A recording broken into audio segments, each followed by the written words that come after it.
Let's talk about 8 ways that you can make your meetings introvert friendly. The first one that I always do is I always share a meeting agenda. It's just a great way for people to know what to expect when they come to the meeting. It's a great way also to help people to get their thoughts together and to ensure that they know what contributions they're going to make, especially as an introvert. This is a way to help you know this is what I'm going to say, this is how I'll contribute. So to make your meetings introvert friendly, definitely share an agenda before the meeting. If you're looking for people's opinion in the meeting, it would be great for you to collect that input beforehand. So whether it's through a survey or an email, give people the time they need to think. So you can do that beforehand, and then during the meeting, it will be a conversation or a discussion. Sometimes what you'll realize is that a meeting is not actually even necessary. So collect input ahead of time, and that will help people who aren't totally as comfortable with speaking up in a meeting to be able to voice their opinion and their thoughts beforehand. Thirdly, it's important to know that speaking is not everyone's preferred way of communication. We're all different and we all communicate in different ways. And so making other options available, for example, allowing people to provide their input in writing. Let's say you had a brainstorming session and you just let people know that, hey, even though the session is done, you still have the opportunity to share your feedback and your input. Here's the link to the form to submit your ideas.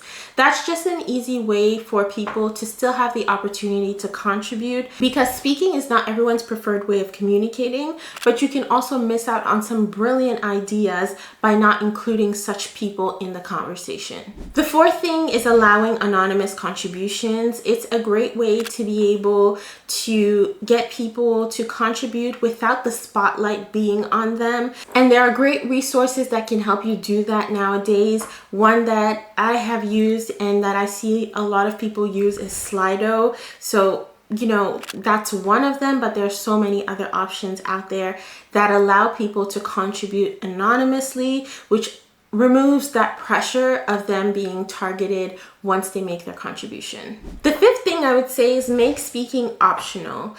You can still get people to contribute without them having to feel that pressure that they need to speak. A lot of people want to think before they speak, want to think before they make a contribution, and a lot of people also are just not comfortable with it. So making speaking optional is a great way to create a safe space, especially when you're talking about difficult topics. You want to give people that space to contribute whether they want to or they don't want to. The sixth thing to make your meetings introvert friendly, if it's a big meeting that has a lot of people, breaking out in smaller groups is a way to help people get their voice heard.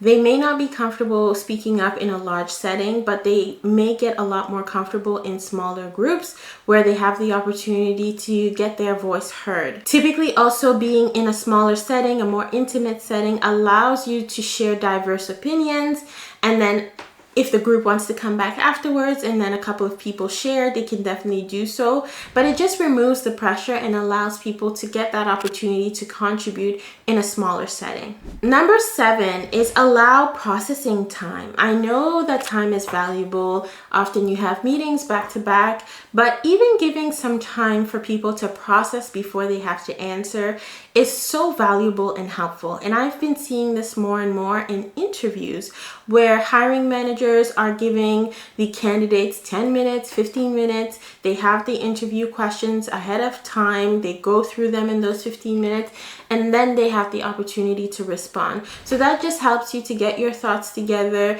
If you've been nervous about this, to at least get that opportunity to, get the jitters out and just get to what you need to do. So these are different ways that you can consider, whether it's an interview or a meeting that you have, to allow people some processing time so that they can put their thoughts together before they have to contribute. Number 8 is that not everything is urgent. So it's okay to make decisions after the meeting. Sometimes a decision needs to be made immediately, and that's fine. Those situations happen, but there's a lot of false urgency that happens a lot of times at work, and we need to make a decision on the spot. Not everyone is able to make a decision on the spot, and sometimes you end up making the wrong decision when you feel pressure to go in a certain direction. So people should have the opportunity to process after they've received information before they make decisions. If you're a leader who has a diverse team and you're looking for strategies to manage and empower the introverts on your team, take a look at this video where I share more strategies.